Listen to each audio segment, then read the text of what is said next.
생명책에서 지우지 아니하고 라는 제목으로 나누고자 합니다. 기도하겠습니다. 주님, 저희의 이 예배가 주님의 말씀만이 전달되길 기도합니다. 주님의 말씀만이 깨달아지게 하옵소서. 주님, 우리가 좋아하는 말씀 앞에만 신경 쓰지 않게 하시고 주께서 우리에게 듣기를 원하시는 그 말씀만이 드러나기를 기도합니다. 주님, 부족한 설교자는 가려주시고 주님만 드러나는 통로 되게 하소서. 예수님의 이름으로 기도하였습니다. 오늘 읽은 말씀 요한계시록 3장은 사대교회에 하신 말씀이에요. 사대교회에게 이렇게 말하는 거예요. 내가 너의 행위를 아노니 내가 살았다는 이름은 가졌으나 죽은 자로다. 살았다는 이름은 있다는 거예요. 그래서 주님 보시기에는 죽은 자라는 거예요. 여러분, 오늘날 수많은 그리스도인들이 예배 때는 예배에는 프로페셔널이에요. 예배는 너무너무 익숙해졌어요. 근데 삶 속에서는요, 살았다는 이름은 있지만 죽은 자가 아닌지 살펴보게 됩니다. 그래서 사대교회에 이렇게 말합니다. 너는 일깨어 그 남은 바 죽게 된 것을 굳건하게 하라. 저는 개인적으로 저희 가스펠 펠로우십 교회의 상태도 이렇다고 생각이 돼요. 주님, 저희가 교회가 망하지 않고 죽지 않게 하시는 주님을 감사합니다. 근데 우리가 남은 바 죽게 된 것을 굳건하게 하라 라고 주님이 우리에게 말씀하십니다. 찬양하면서도 일어나 걸어라. 내가 너를 도우리. 찬양 가사 자체들이 제 가슴 속에 막 들어오는 거예요. 그러더니 오늘은 또 You raise me up. 다들 짜고 하나?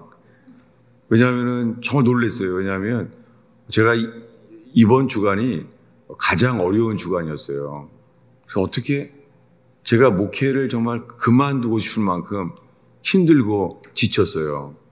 그런데 정말 주님만을 바라볼 때 주님은 우리를 일으키시는 주님을 보게 돼요. 그러니까 저로서는 지금 가장 어려울 때인데 놀랍게 주님을 기뻐하게 하시는 거 있죠. 그래서 이 시간에 제 속에 있는 이 기쁨을 여러분들에게도 전달되기를 바라요. 지금 상태는 물론 남은 바 죽게 된 것을 굳건하게 하라 라는 말씀 앞에 있게 됩니다. 그래서 우리에게 필요한 것은 회개뿐이에요. 3절에 말합니다. 내가 어떻게 받았으며 어떻게 들었는지 생각하고 지켜 회개하라. 여러분, 회개하는 데는 감정적인 것이 아니에요. 회개에는 애통하는 감정도 있죠. 그렇지만은 생각하라는 거예요.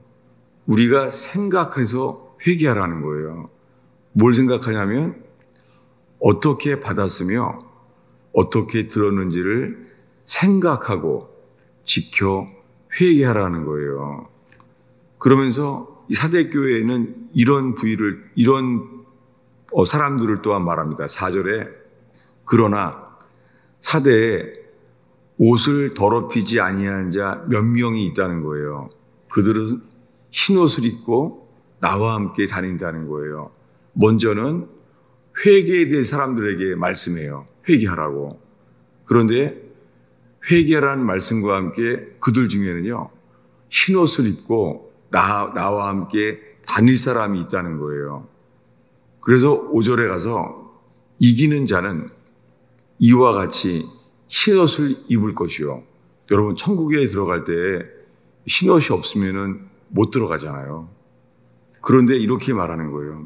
내가 그 이름을 생명책에서 결코 지우지 아니하리라.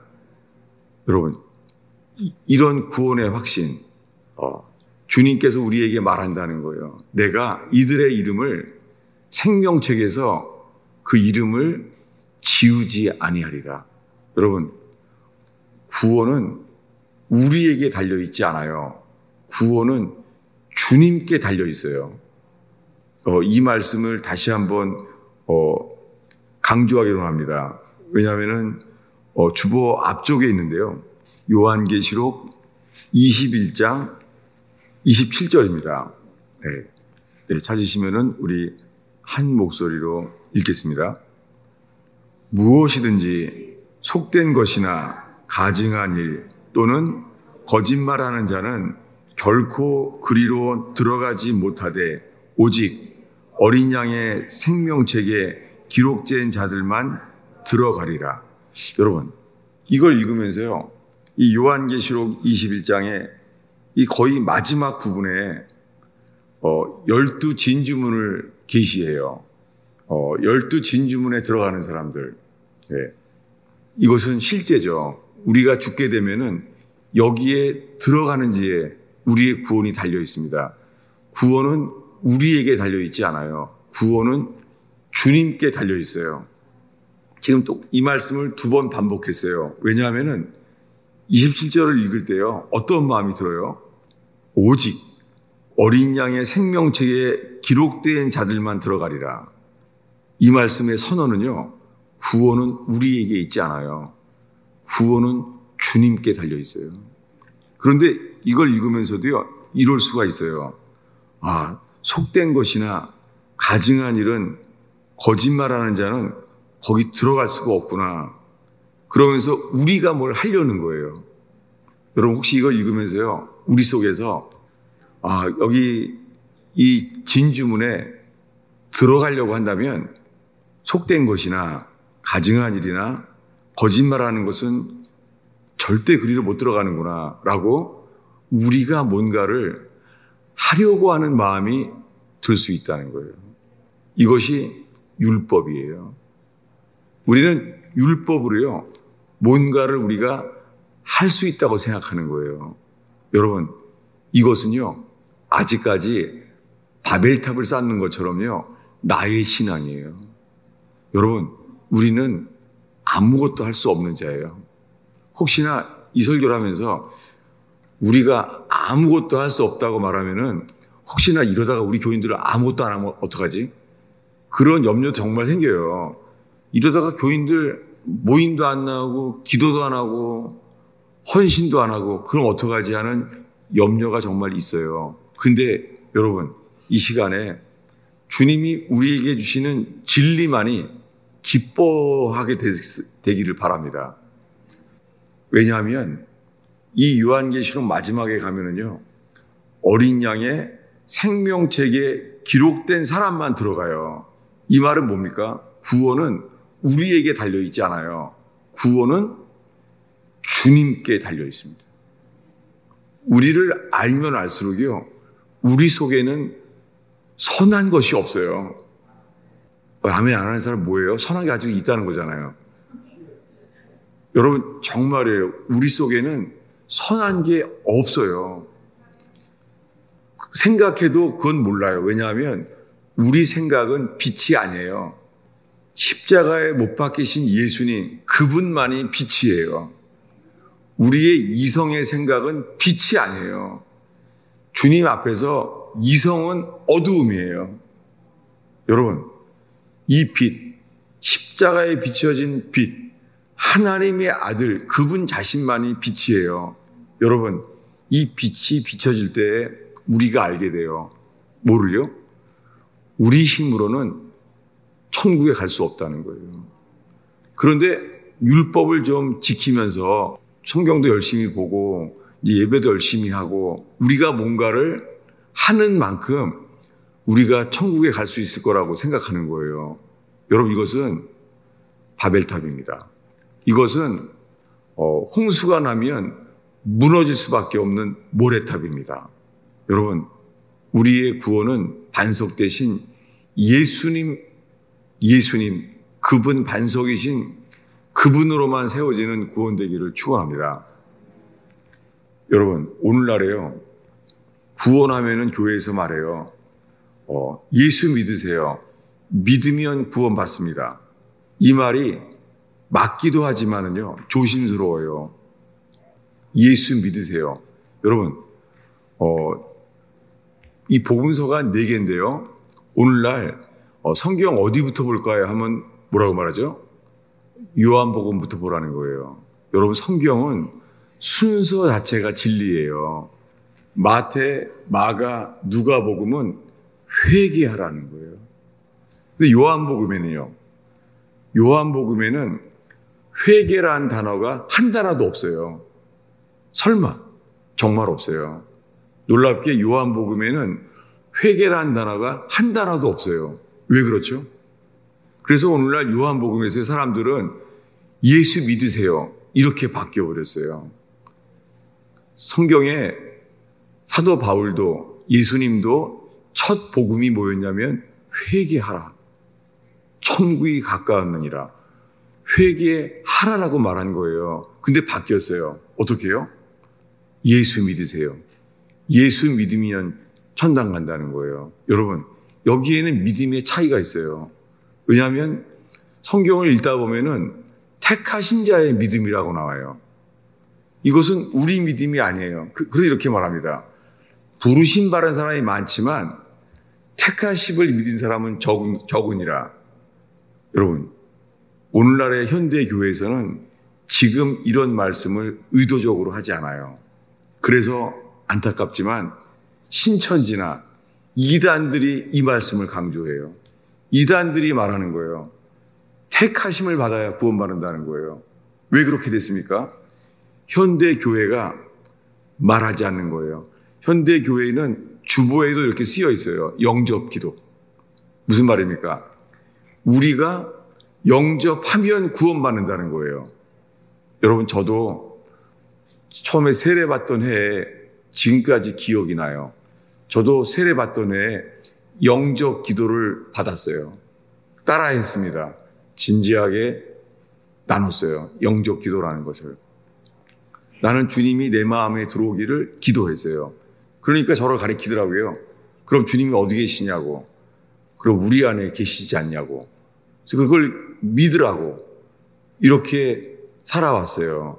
이게 1950년에 For Spiritual Law, 사형리라는 게 시작됐어요. 마침 한국 사람들은 6.25 때라서 아주 기억하기 쉬워요.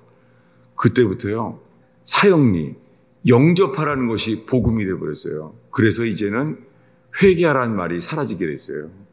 그런데 스펄전 목사님이라는 분은요, 이렇게 말했어요. 몇백 년 전 사람인데요, 이렇게 말하는 거예요. 요즘 회개하라는 말을 하지 않고 왜 영접하라는 말을 하냐고. 그런 글이 나와요. 무엇입니까? 이미 100년 전부터 있잖아요. 회개하라는 말씀이 사라지고 영접하라는 말씀들이 나오기 시작한 거예요. 그러다가 1950년도에 사형리, For Spiritual Law, 그걸 통해서요, 이제는 주보에만 인쇄돼 있어요. 영접하라는 거예요. 여러분, 구원은 우리에게 달려있지 않아요. 구원은 주님께 달려있어요. 우리가 한 말씀을 보려고 합니다. 어디냐면 요한복음 6장입니다. 요한복음 6장 65절부터 66절인데요. 네. 우리 성경을 찾으시면은 한 목소리로 다 읽겠습니다. 요한복음 6장 65절부터 읽겠습니다. 또 이르시되 그러므로 전에 너희에게 말하기를 내 아버지께서 오게 하여 주지 아니하시면 누군지 내게 올 수 없다 하였노라 하시니라. 여러분, 너무 중요해요. 예수님이 뭐라고 해요? 요한복음에 내 아버지께서 오게 하여 주지 아니하시면 내게로 올 수가 없느니라. 뭐예요? 구원은 우리에게 달려있지 않다는 거예요. 근데 여러분, 이 말을 듣자마자요, 제자들 중에 이런 반응이 일어나는 거예요. 66절 읽겠습니다. 그때부터 그의 제자 중에서 많은 사람이 떠나가고 다시 그와 함께 다니지 아니하더라. 아니, 예수님의 제자가 된 사람들이에요. 근데 예수님의 제자 중에서 많은 사람이 떠나갔대요. 왜 떠나갔죠? 다시는 그와 함께 다니지 않았다는 거예요. 아, 예수님을 제자를 따르려고 했더니 안 되겠구나. 버린 거예요, 예수님을. 왜 버렸을까요? 이들은 왜 버렸죠? 그들이 왜 버린가를 기억하면서 65절을 다시 읽습니다. 또 이르시되 그러므로 전에 너희에게 말하기를 내 아버지께서 오게 하여 주지 아니하시면 누구든지 내게 올 수 없다 하였노라. 여러분, 요한복음에서는요, 구원이 절대 주권인 걸 말해요. 구원은 우리에게 있지 않아요. 주님께 달려 있어요. 이게 뭐예요? 어린 양의 생명책에 기록되지 아니하면 아무도 들어갈 수가 없어요. 미량이라는 영화 있죠. 혹시나 미량이라는 영화가 많은 사람들이 기억할 거라고 생각됩니다. 그것은 벌레 이야기라고 하는 크리스찬 집사님이 쓴 소설이에요. 단편 소설이에요. 그의 이름은 벌레 이야기예요. 원래 제목은. 근데 영화 제목은 미량이 됐습니다. 왜냐하면은 그 이야기가 인간이 이 벌레인 거예요. 그렇게 쓰게 됐습니다. 내용이 뭐냐면 그 영화에는 각색이 되어 있지만 이렇게 말해요.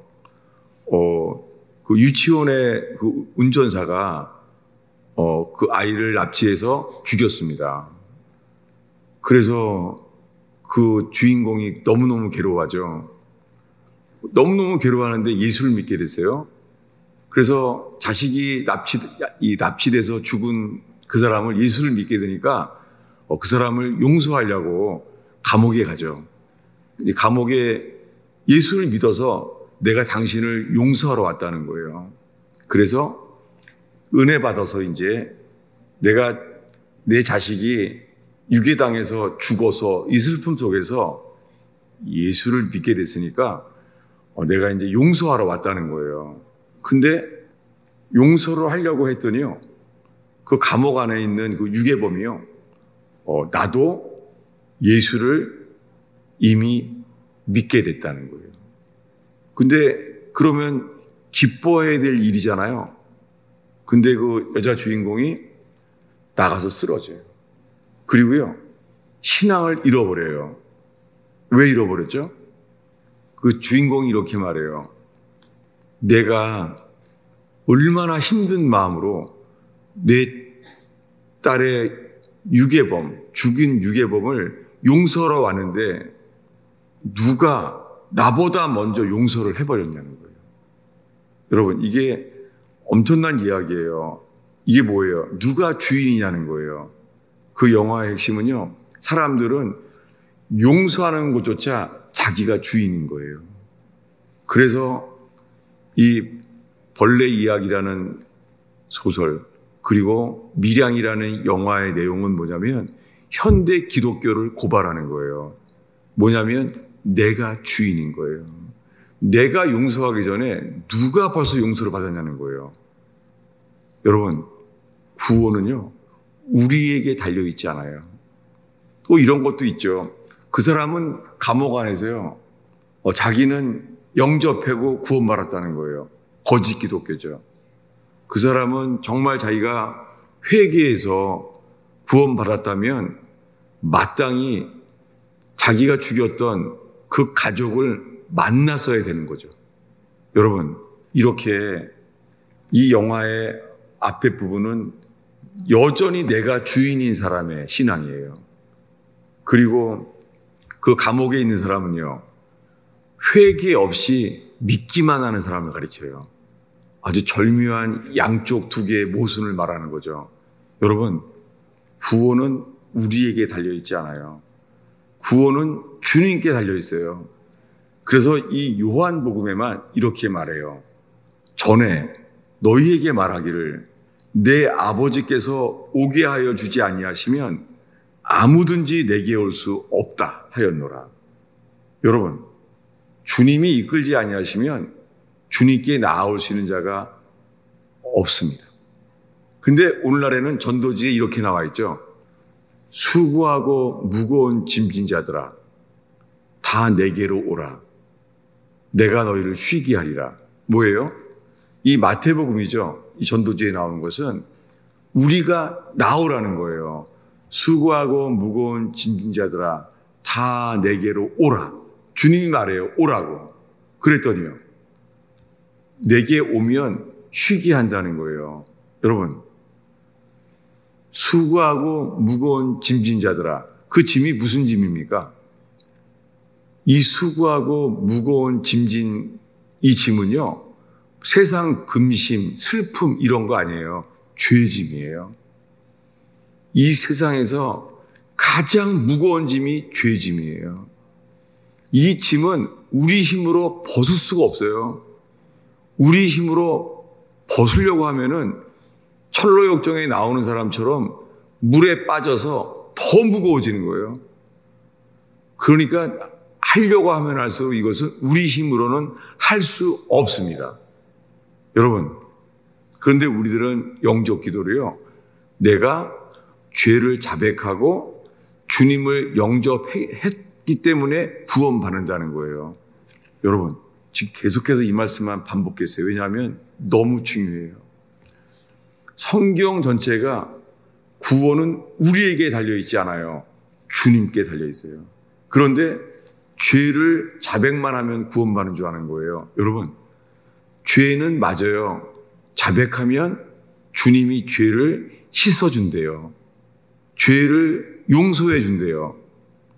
제가 하도 말을 하니까 여러분들 아멘을 안 하고요. 혹시 무슨 수가 또 있을까 봐 조심스러워 하는데요. 저희 잘못되어 있는 것 같아요. 여러분, 예수님이 말하는 구원의 문제는요, 죄는 고백만 하면 주님이 씻어줘요. 맘 놓고 아멘이 돼요. 이거 맞아요. 문제는 뭐냐면요, 성경에 자아는 용서한다는 말이 없습니다. 자아는 씻는다는 말도 하지 않습니다. 자아는 죽어야 돼요. 오늘날 이걸 말하지 않아요. 이 자아라는 것이 현대말로요, 자존심이에요. 수많은 사람들이 회개의 역사가 일어나는 것지 않는 것도 자존심 때문이에요. 찰스 피니라는 분의 영향을 제가 많이 초기에 받았었는데요. 찰스 피니는 변호사였습니다. 근데 자기 힘으로는 구원받지 못할 거 알았어요.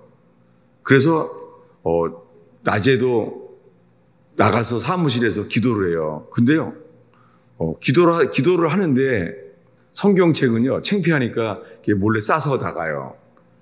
근데 기도가 안 되는 거예요.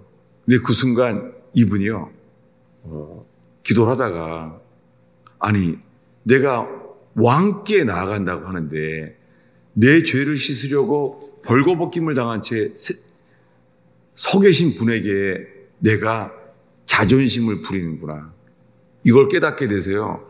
내가 기도하는 거를 창피해 하다니 해서 이분이 소리를 질러요. 이제 손을 들고 소리를 질러요. 그때 놀랍게 자존심을 내려놓았을 때 있잖아요. 예수님께서 내 모든 죄를 대신해서 십자가에 이루어 놓으셨다는 것이 그가 깨닫게 돼요. 그는 이렇게 말해요. 마치 죄가 전혀 없었던 것처럼 죄 사함이 자기에게 임했다는 거예요. 그는 하나 말합니다. 이 회개가 막는 것은 자존심이라는 거예요. 여러분, 지금까지 말한 건 똑같아요. 너무나 많은 사람들이요, 예수 믿는데요. 그런데 많은 문제에 걸리는 것은 자존심이에요. 뭐냐면 자기 죄는 용서받았다고 하는데 자아는 주님이 말합니다. 날마다 자기 십자가를 지고 따르라는 거예요. 제일 먼저 뭐예요? 날마다 자기를 부인하라는 거예요. 여러분, 수많은 사람들이 예수 믿는다고 하는데 자존심으로 모든 게 결정하는 이유가 자존심 때문이에요. 구원받을 것 같아요. 그 이름은 어린 양의 생명책에 기록되어 있지 않습니다. 왜요? 어린 양의 생명책에는요, 자기의 것만을 기록해요. 너는 내 것이다. 주인이 바뀐 사람들. 그래서 예수님이 말합니다. 두 주인을 겸하여 섬길 수 없나니 내가 주인이든지 예수님이 주인이든지 중간 없습니다. 여러분, 이 긴 인생 동안에 우리는 인생을 사대교회처럼 낭비하진 않나요? 살았다는 이름은 있지만 실상은 죽은 자가 아닙니까? 왜요? 내가 주인인 거예요. 어린 양의 생명책에 기록된 자만 들어갑니다. 이것은 이 말 자체가 구원은 우리에게 있지 않습니다. 놀랍게요. 주님께 나아가고자 하는 자는 알게 되는 게 전적 타락. 십자가의 빛이 비춰질 때 우리는 알게 되는 것은 우리 속에는 선한 것이 없습니다. 주인이 바뀐다는 것은 내 자아가 반드시 부인되어야 하고 죽어야 합니다. 죄는 용서받습니다. 얼마큼 용서받냐면요. 잘못했다고만 하면은 몇 번 용서한다고요? 70번에 7번도 용서해 준다는 거예요. 자아는요. 자아는 죽어야 돼요. 자아는 예수와 함께 죽는 것 외에는 길이 없습니다. 이것이 복음입니다. 기도하겠습니다. 아버지 하나님, 저 자신이 제가 이 교회를 부흥시키려고 회복시키려고 제가 무언가를 하려고 얼마나 노력하다가 제 스스로 실망하고 지쳤는지 모릅니다. 주님, 오늘 저에게 아버지께서 이끌지 아니하시면 아무것도 할 수 없음을 깨닫게 하시니 감사합니다. 제가 어떻게 교회를 다시 회복시키고 교회를 일으키려고 했다는 자체가 저의 자아에서 나온 신앙심이었음을 고백하나이다. 주님, 아버지께서 이끌지 아니하시면 아무것도 할 수 없음을 고백하나이다. 저희는 아무것도 아닙니다. 저희는 먼지입니다. 주님 정말 감사합니다. 이 고백 앞에서 이 기쁨이 살아날 수 있다니 정말 감사합니다. 주님이 부끄러운 이 부족한 목사를 통하여 주님만이 하시는 역사가 회복되게 하옵소서. 삶에 우리가 할 수 없는 모든 영역 속에 주님만이 하시는 놀라운 역사를 보게 하소서. 예수님의 이름으로 기도하였습니다.